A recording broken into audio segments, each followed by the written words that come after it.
Após a conversão de Saulo, quando ele fora para a pensão de Judas, Jesus ordenou que Ananias o curasse.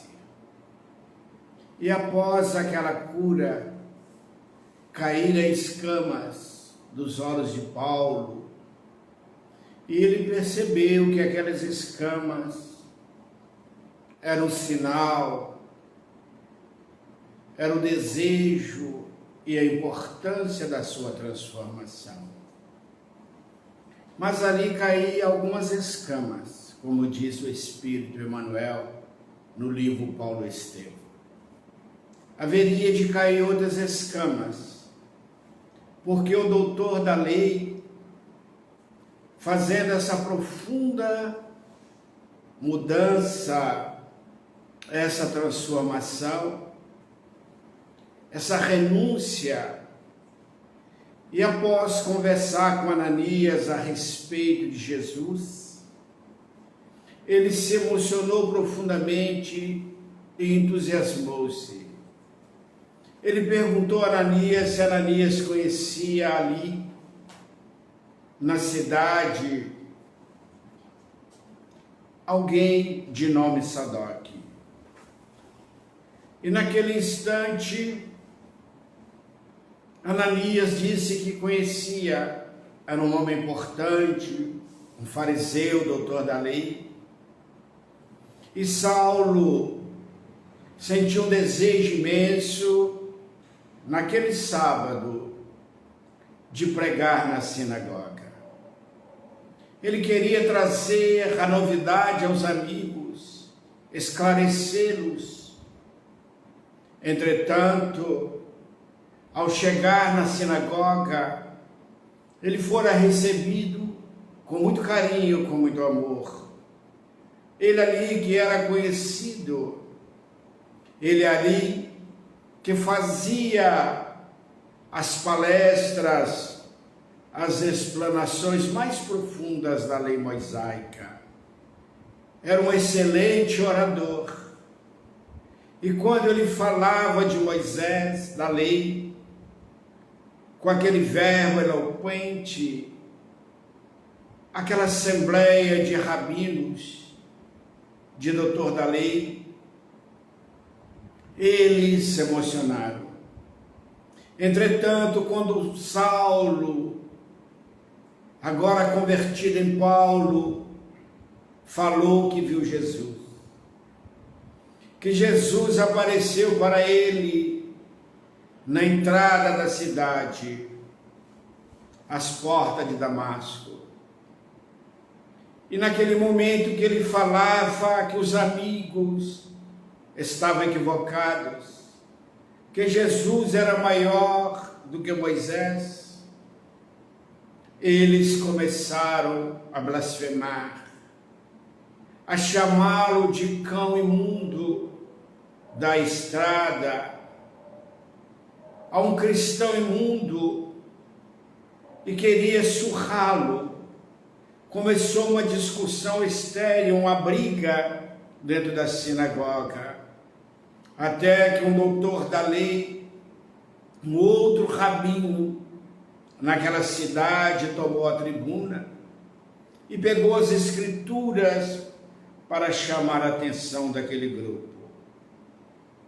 E após findar aquela discussão, dando o término, o findar daquela reunião, Paulo ficou a sós naquele templo, naquela sinagoga, e começou a chorar profundamente. A dor invadia-lhe o ser, a mágoa tentava nascer na sua intimidade, e ele lembrou de Jesus. E ele lembrou o pedido que ele fizera a Jesus, a pergunta que ele fizera a Jesus: o que queres que eu faça? O que queres que eu faça, Senhor? E dali ele saiu e foi buscar Ananias. Ananias conversou com Saulo até a noite derramar sobre a cidade. Falou para ele que para seguir Jesus, o testemunho faria parte, o sofrimento, a renúncia, a disciplina. E quando a noite caía sobre a cidade, Ananias o convidou para ir para uma reunião cristã. Era uma casa modesta, uma sala que uma mulher lavadeira alugava para cuidar do seu filho paralítico. Quando Saulo, o doutor da lei, chegou ali com Ananias, que era o orador daquela assembleia, ninguém perguntou quem ele era, ninguém o temeu. Ele foi recebido com tanto carinho, com tanto amor. Ele lembrou-se da casa do caminho onde Simão Pedro dirigiu o trabalho, do seu primeiro encontro com Estevão, a simplicidade. Disse-nos Emmanuel, na obra citada por Estevão, que ele achou a casa mais singela, mais simples do que a casa do caminho. E tomando da tribuna, sentando-se por trás de uma mesa, Ananias tomou-se de um pergaminho e começou a ler a respeito da vida de Jesus. Falou dos fatos, das experiências do cristianismo redivivo, daqueles momentos em que Jesus rebanhava aquele povo, e falou de si mesmo, das suas experiências.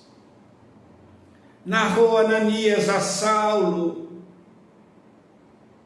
que ele era um sapateiro, e naquele dia em que ele fora a Jerusalém a comprar materiais, e também era dia de festa na cidade. E quando ali ele chegou, ele deparou com aquela multidão que seguia Jesus. Mas agora Jesus, vilipendiado, humilhado, com uma cruz pesada aos ombros, a cabeleira ensanguentada, a face dilacerada e magra, mas um olhar profundo, como se duas estrelas tão brilhantes fossem os seus olhos. E Ananias emocionou-se, compadeceu-se daquele homem e seguiu junto com a multidão.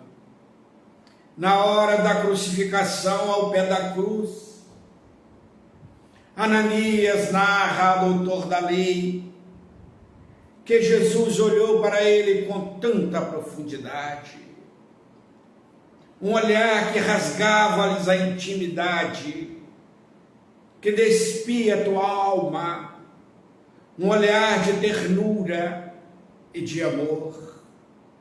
E ele, após aquele olhar, questionou: o que esse olhar está me dizendo? O que esse olhar está me revelando e quer me dizer? Ao retornar em casa, ele pegou tudo e vendeu e foi seguir a Jesus. Foi estar com Simão Pedro nos primeiros instantes da formação da Casa do Caminho. Ele narrava ao doutor da lei, que emocionava profundamente. E após aquela palestra, Ananias levantou-se, pegou pão, pegou bolo, água potável, fluidificada, e distribuiu para aquele povo. Eram lavadeiras simples, como disse Emanuel, que não conseguia dizer duas palavras sem os erros gramaticais. Eram velhos, doentes, escorando no cajado, crianças esquálidas. Eram os filhos do Calvário, que emocionou Saulo profundamente. E Ananias impunha as mãos sobre a cabeça daquela assembleia. Ele, como médium de cura extraordinário, e aquela multidão simples, sofrida, abandonada, eram os invisíveis dos dias atuais, como diz o Espírito Joana de Ângeles. E uma criança no colo da mãe, com a roupa rota, remendada, olhou para Saulo e caiu para ele. Ele carrega aquela criança e relembra como ele afastara daquele povo. Não era da sua convivência. E ele mexe no cabelo da criança e ela sorri. Então Saulo entendeu. É assim que se vive o verdadeiro cristianismo.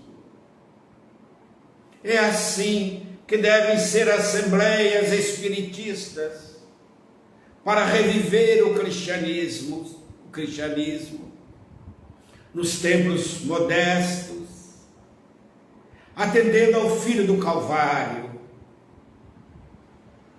estendendo as mãos da caridade, aplicando o passe, falando de Jesus, à luz da doutrina espírita, com simplicidade, para que aquela assembleia possa ouvir, compreender e sentir, aproximar-se do povo, como Jesus fizera.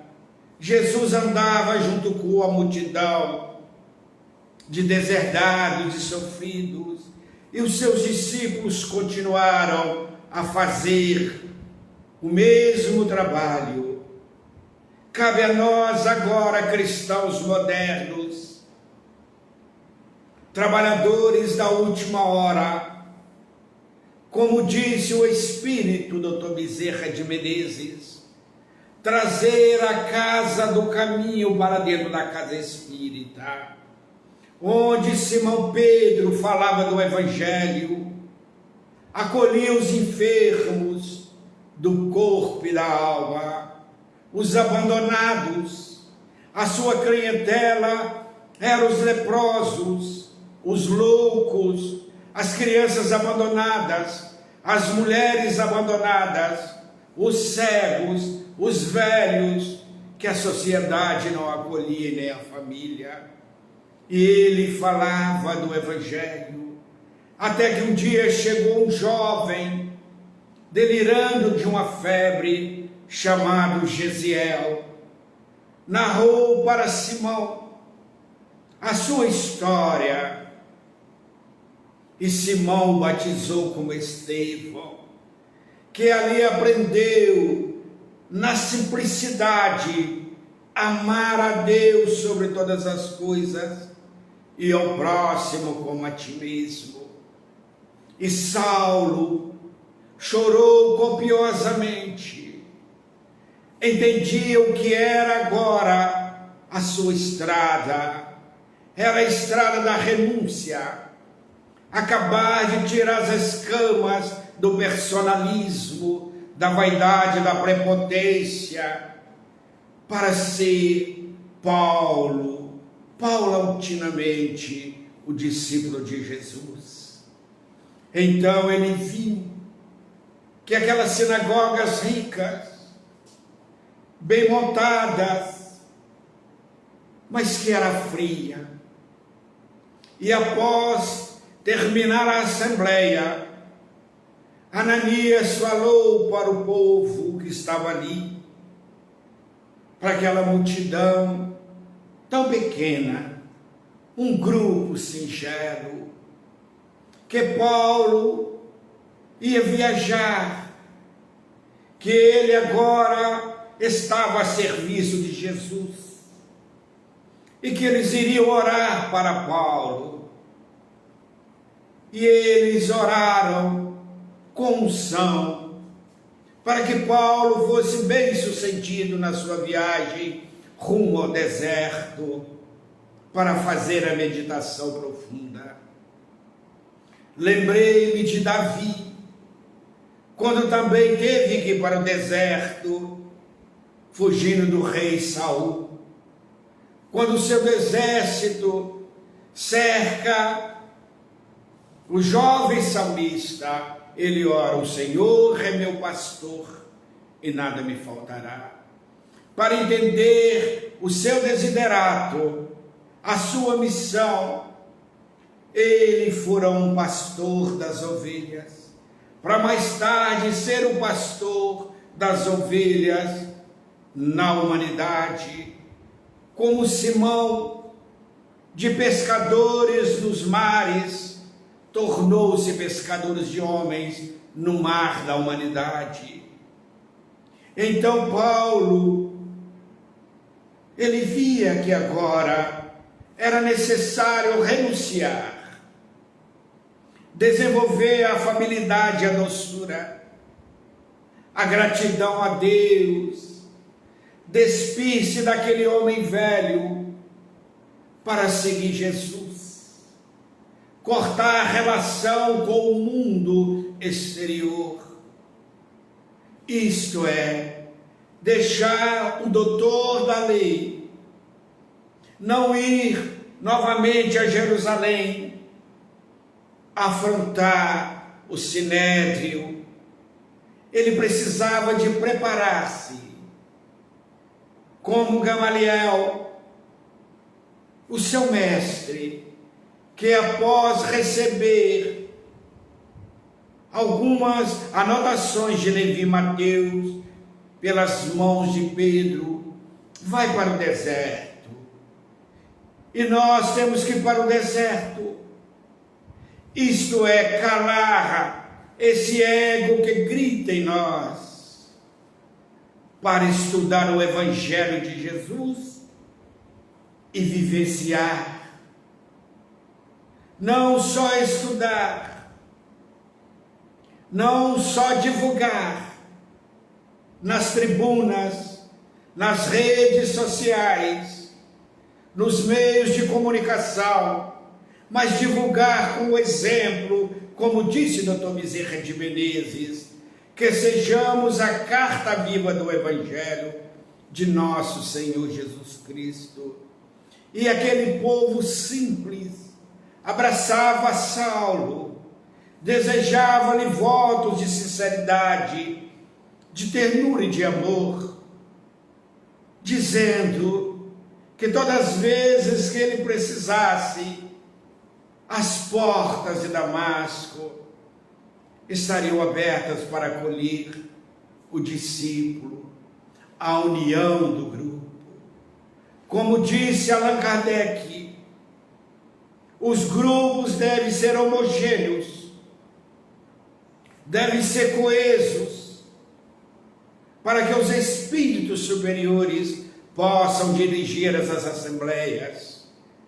Entretanto, é necessário que façamos, nesses dias em que estamos no deserto dos nossos lares, no deserto do medo, da dúvida, de tantas informações negativas, que nós analisemos o Evangelho de Jesus, retiramos as escamas do medo, da insegurança, da vaidade, do ego, para tornarmos verdadeiros cristãos e viver aquele cristianismo moderno, aquele cristianismo nascente, porque o cristianismo hoje está ultrapassado com as exceções. Houve muito enxerto, está acontecendo muito personalismo, achismo, tentando defender ideias que não condiz com a verdade dos espíritos imortais. É imprescindível que voltamos a Kardec, estudar Kardec, pensar Kardec, sentir Kardec, viver Kardec, como disse Emmanuel, para que a mensagem de Jesus seja uma mensagem impoluta, para que nós possamos viver o espírito do cristianismo nos dias atuais, como ocorrera na casa do caminho, como ocorrera na casa dessa lavadeira, que eles alugavam a sua sala para falar de Jesus, porque na cidade de Damasco não havia uma igreja cristã, não havia um templo, e eles pagavam aluguel, custeavam, homens pobres, tirava do seu sustento para ajudar aquela senhora, que era uma mulher trabalhadora, mas tinha um filho aleijado, na tetraplegia, e ali, naquela casa modesta, Jesus estava com Ananias. Jesus recebia Saulo ali. Ananias era inspirado por Estevão, por Abigail, comandado por Jesus Cristo.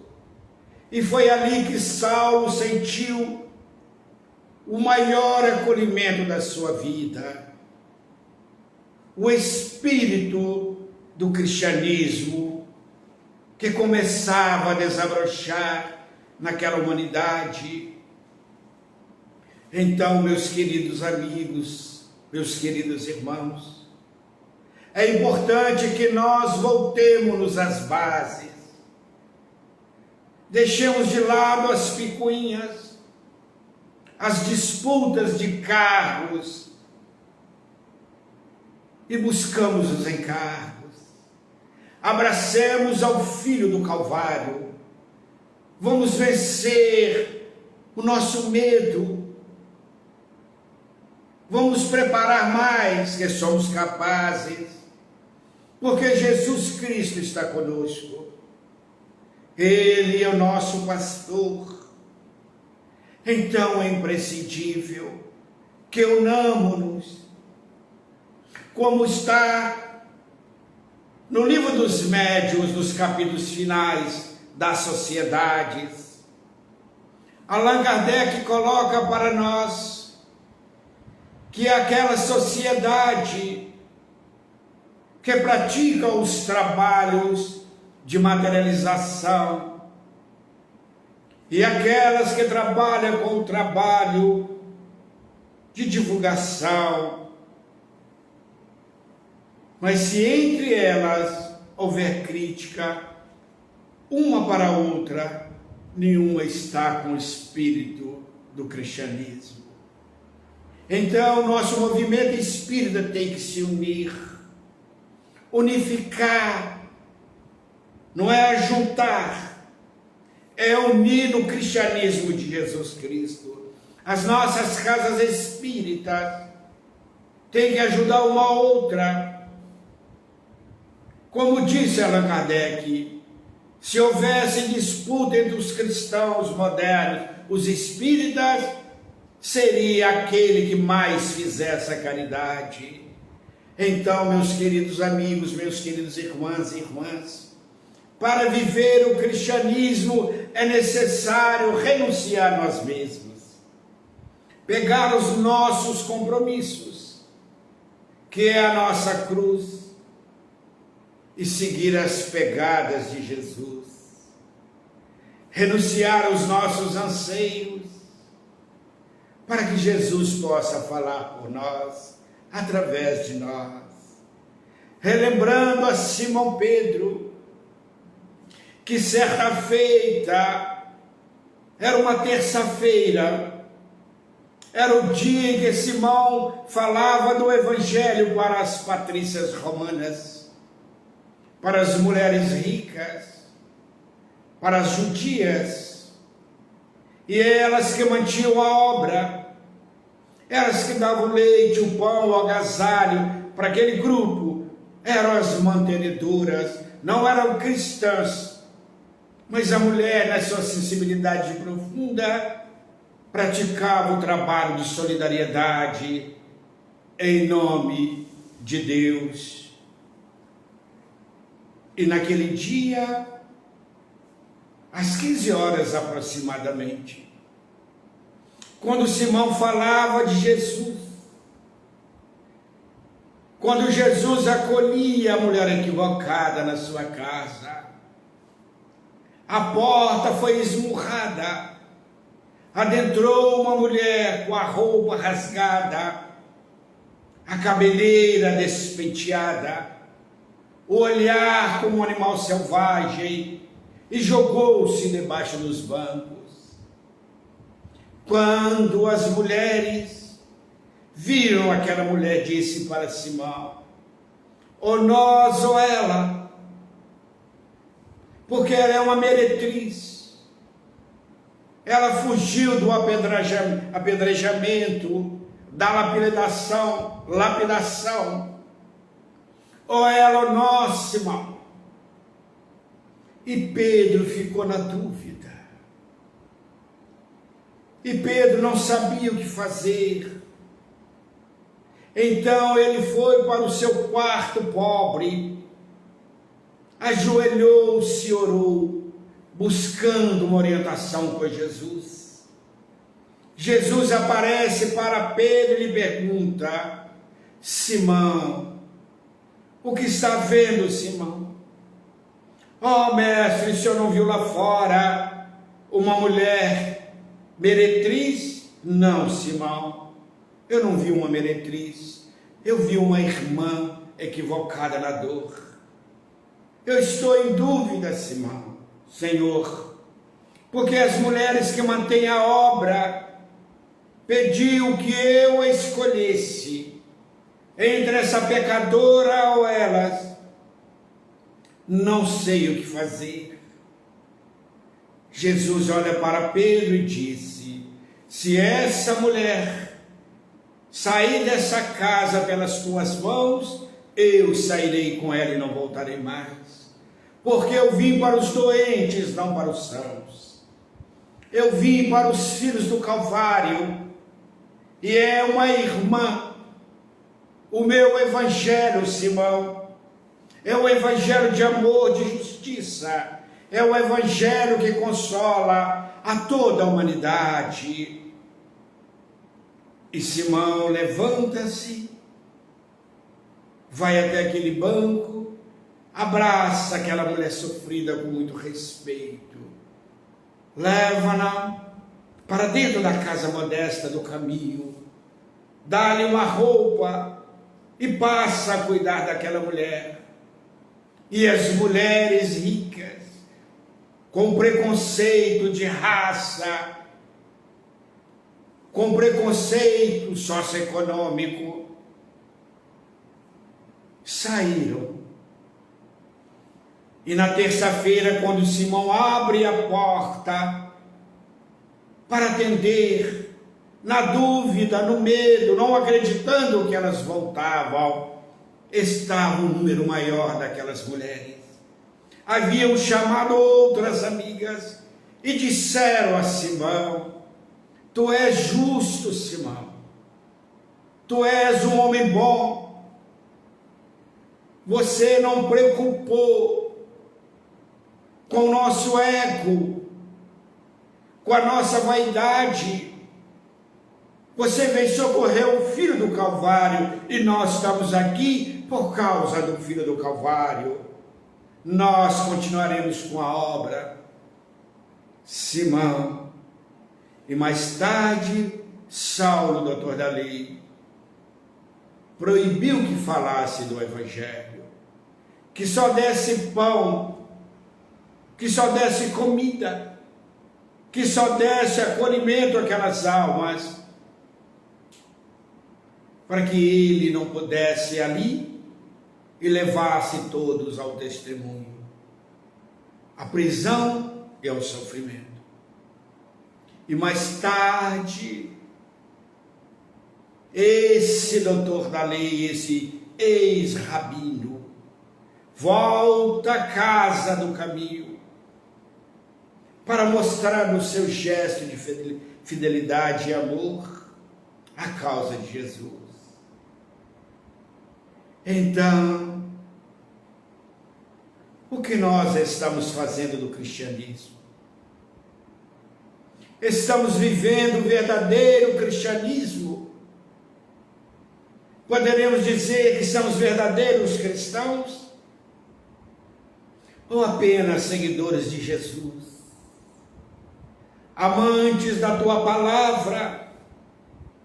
Relembrei-me de Saulo, doutor da lei, quando estava na casa de Ruth e Zacarias, após a desencarnação de Abigail, antes da conversão, ele queria saber quem era Ananias para matá-lo, prendê-lo.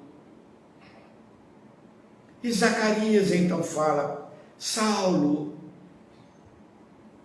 eu estudando a lei, e não encontrei na lei nada que dissesse que deveremos maltratar o benfeitor. Moisés não disse isso, Saulo.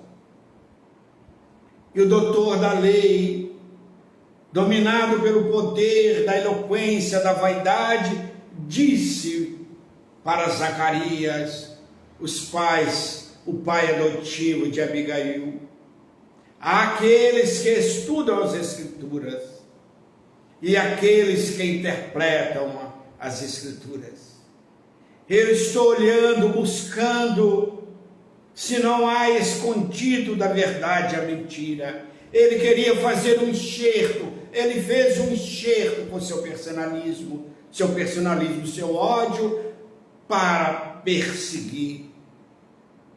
E às vezes nós estamos vendo isso. Médios desavisados, recebendo mensagens de espíritos enganadores, mistificadores, e defendem, muitos dizem que o livro dos Espíritos está ultrapassado, que deveria mudar o Evangelho segundo o Espiritismo, porque ali muitas anotações judaicas, romanas. Então, aqueles que estudam e aqueles que interpretam, com todo respeito, a maioria interpreta, porque o Espiritismo é uma ciência profunda, é uma filosofia do amor e uma religião divina, não uma religião convencional, como disse Kardec, que o Espiritismo não é uma religião tradicional, por isso que não tem um corpo de padres, de bispos, de pastores, mas daqueles de boa vontade. Mas infelizmente muitos de nós comportamos como dono do centro espírita. Querem que as reuniões sejam a moda da casa, por interpretar e não estudar a doutrina espiritista na sua profundidade, estudar as 5 obras, começando com o principiante espírita, ou melhor, com o que é o espiritismo, estudar as revistas espíritas. Poucos estudam a Gênese, o céu e o inferno, muitos poucos. Então, meus queridos irmãos, olha como Kardec, na sua simplicidade, Kardec, muito parecido com Saulo, ou Paulo, melhor falando, o convertido de Damasco, quando ele recebe um chamamento da espiritualidade, ele dedica a sua vida, a sua saúde, para decodificar a mensagem dos espíritos e codificar a doutrina espírita. É isso que nós precisamos. Sair do comodismo, sair do achismo e levar a mensagem ao Filho do Calvário. Fazer um trabalho social que promove, não que afasta, o Filho do Calvário da casa espírita. Mostrar para ele que ele é capaz, que ele é igual a nós, que ele está numa prova, numa expiação. Mas para isso, nós temos que ir encontro a eles. Mas infelizmente nós esperamos que eles venham atrás de nós, na casa espírita, e esquecemos de fazer como Jesus, como os discípulos. Ide de 2 a 2, disse Jesus. Levai o evangelho do reino de Deus. Como disse Cáritas, a benfeitora espiritual, que fala do infortúnio oculto. E hoje há tanto infortúnio oculto. Como disse ela, aqueles velhos que não são pedintes profissionais, que estão desempregados.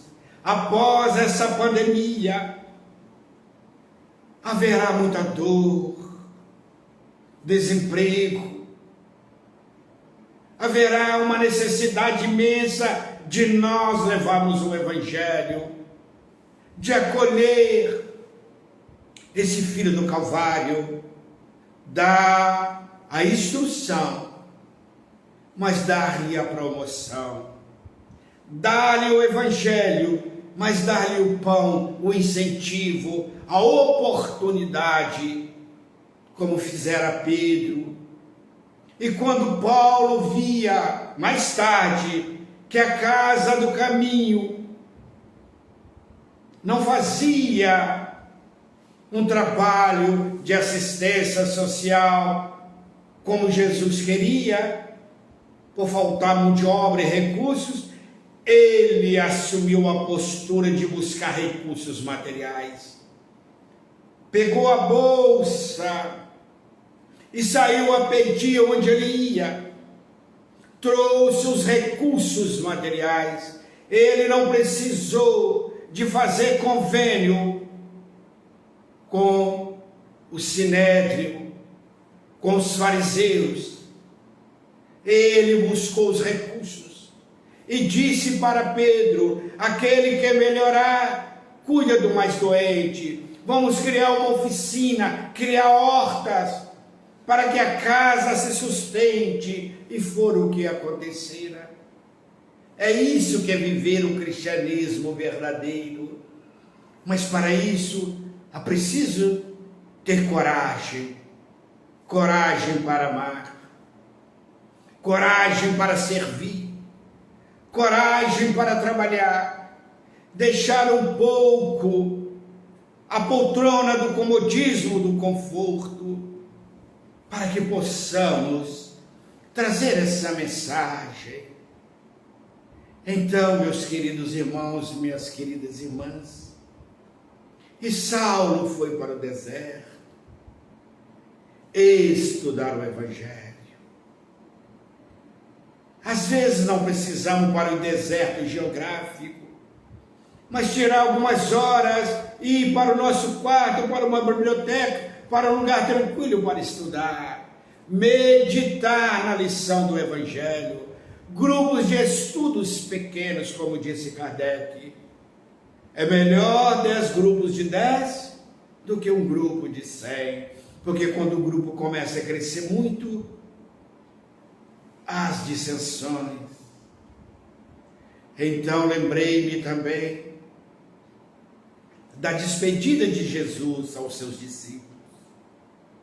Na última ceia, quando Jesus partiu o pão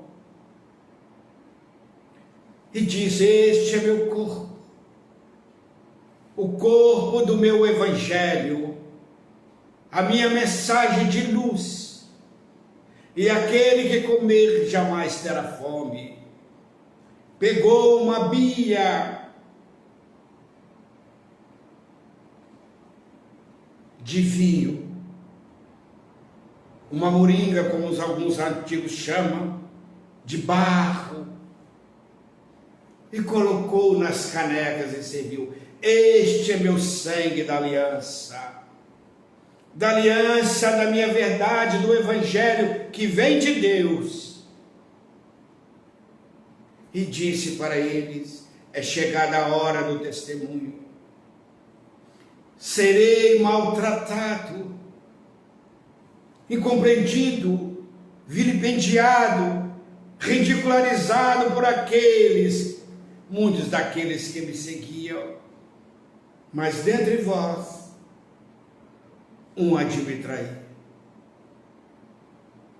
E naquele momento, Felipe pergunta a Jesus, aquele jovem na sua inocência: será eu, mestre? E Jesus não apontou quem era. Tiago também lhe pergunta.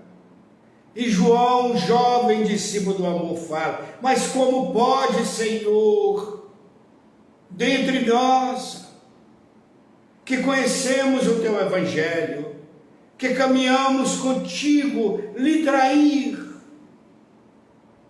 Não dá para entender, Senhor. E na hora em que Jesus esclarecia João, que queria entender, e Jesus falava da fragilidade, o único que não ouvia e não participava era Judas Iscariotes, que estava dominado pela obsessão profunda do poder. Amava Jesus, mas não compreendia Jesus como nós. Ele queria entregar a Jesus, acreditando que seu evangelho tornaria-se mais forte. E os próprios discípulos acreditavam naquele reino, mas que era um reino que seria construído aqui na terra. E quando Jesus começava a conversar em particular com João, narra o Espírito Humberto de Campos, do livro A Boa Nova, que eles começaram a discutir qual deles seria o mais importante, o maior. E Jesus, vendo aquela discussão acalorada daquelas crianças espirituais, ele tomou de uma toalha e cingiu a cintura, como faziam os escravos para lavar os pés do Senhor, e lavou os pés de um por um, e disse a eles: lavai-vos também os pés. Aquele que quer ser o maior, seja o menor de todos, servo de todos. É isso que é viver o cristianismo de verdade. É fazer as pequenas atividades na casa espírita. É cuidar do templo, mas cuidar da alma. É divulgar o espiritismo, mas também seguir o exemplo dos espíritos nobres. Reconhece o verdadeiro espírita ou o verdadeiro cristão, que um outro é a mesma coisa, pela sua transformação moral. O que adianta conhecer todos os livros, O que adianta falar se eu não modificar-me? Allan Kardec coloca para nós que aqueles que adentram na doutrina espírita, avaro, orgulhoso, vaidoso, prepotente, e não muda, continua o mesmo, ele é mais nocivo do que útil para a doutrina espírita. Fala o senhor Allan Kardec. O verdadeiro espírita é aquele que estuda, aquele que pratica, aquele que transforma. É isso que é viver o verdadeiro cristianismo nos dias atuais, porque o espiritismo é o cristianismo redivivo. Jesus mandou o Consolador prometido, porque ele não poderia dizer para aquela humanidade que não entendia, não havia recursos da ciência, da filosofia e tampouco da religião. Então ele manda os espíritos, os seus emissários, para trazer a verdade em todos os cantos da terra, para tirar esse véu, porque ele disse a Simão Pedro, porque as suas palavras, a sua mensagem havia sofrido enxertos, e agora a doutrina espírita vem para tirar o véu.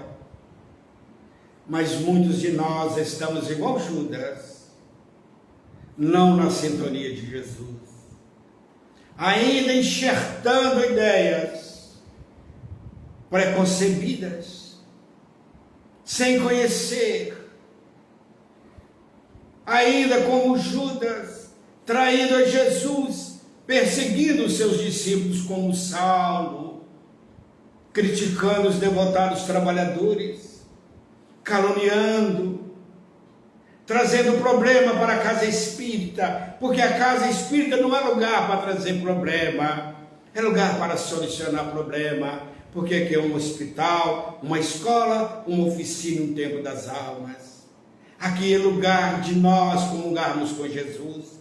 Se eu chegar aqui e não estiver bem, faço como o doutor da lei, peço a Ananias que tira minhas escamas, que me aplique um passe, que os companheiros me ouçam no atendimento fraterno, mas ainda somos doutores da lei, eu não posso.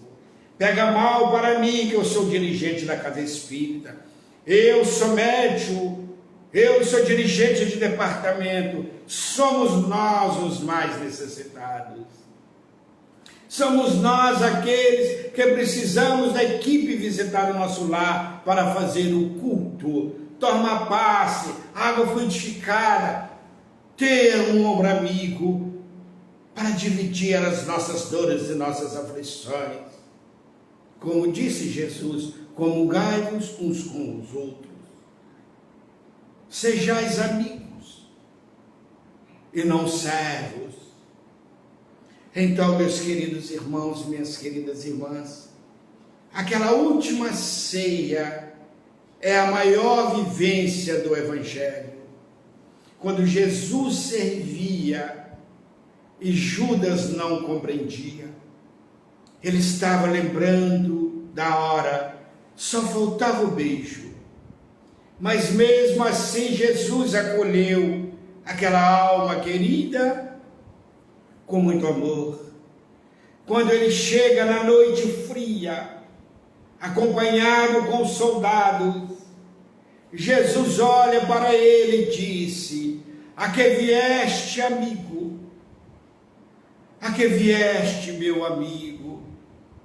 E Judas, influenciado pelo ego, pelos espíritos obsessores, adversários da mensagem do Cristo, porque eles não poderiam derrubar, quebrar o madeiro verde, mas quebraria o madeiro seco, os gravetos que somos nós.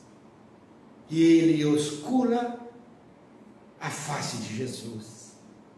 E Jesus é preso. Então, meus queridos irmãos, busquemos o amor. Busquemos a solidariedade, a fraternidade dentro da casa espírita. Entre nós, os meus discípulos serão reconhecidos por muito amarem. Amar a Deus sobre todas as coisas e ao próximo como a nós mesmos. Então Saulo, o doutor da lei, dá o maior testemunho. Se não fosse Saulo, que transformou-se em Paulo, converteu-se em Paulo, nós não conheceríamos aqui do Ocidente o Evangelho de Jesus.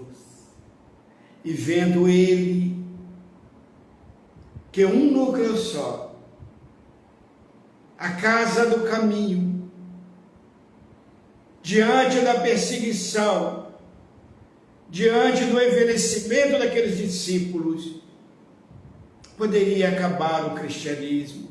Ele saiu fundando as igrejas. Paulo foi o maior unificador da terra.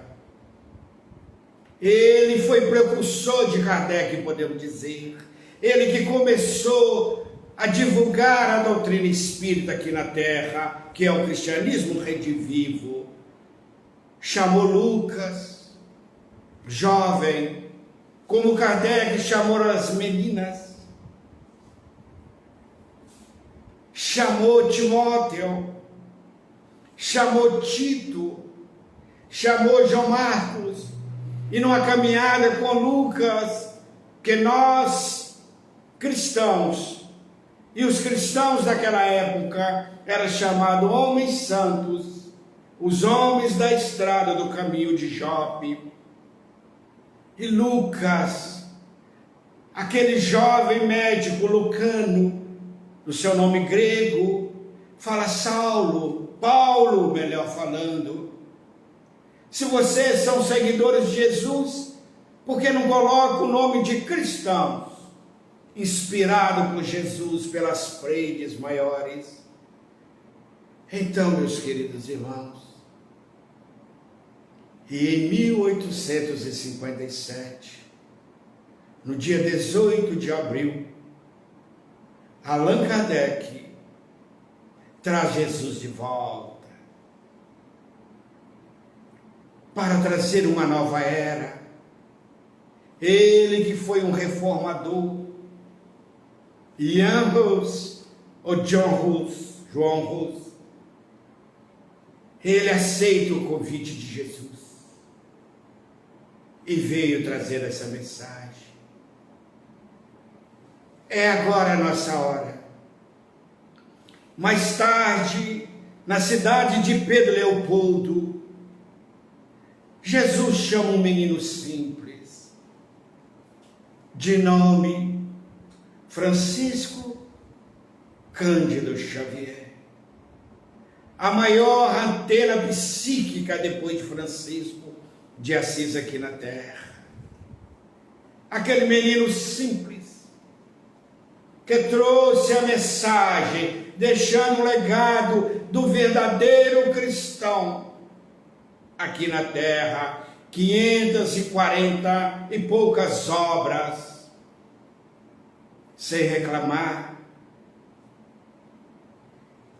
Agora é conosco. O nosso Divaldo Franco já está com seus 93 anos aproximadamente, deixando um legado. José Raul Teixeira, Dona Ivone do Amaral Pereira e tantos notáveis espíritos deixaram o seu legado. Então relembramos Saulo quando ele disse: aqueles que estudam as Escrituras e aqueles que interpretam, os meus discípulos serão reconhecidos por muito amar. Gostaria de agradecer a todos vocês, a Ceali, esse grupo de amigos que me acolhem com tanto carinho, com tanto amor, que me aceita com as minhas dificuldades, que me incentivam, esses companheiros devotados que estão conosco. Então eu gostaria de dizer: Senhor Jesus, tende misericórdia de nossas almas, para que possamos ser verdadeiros cristãos, os seus discípulos. Abençoai a nossa terra, ajude, Jesus, os que sofrem e que choram, traz paz ao mundo. Obrigado, Jesus, muito obrigado a todos vocês, muita paz, queridos irmãos.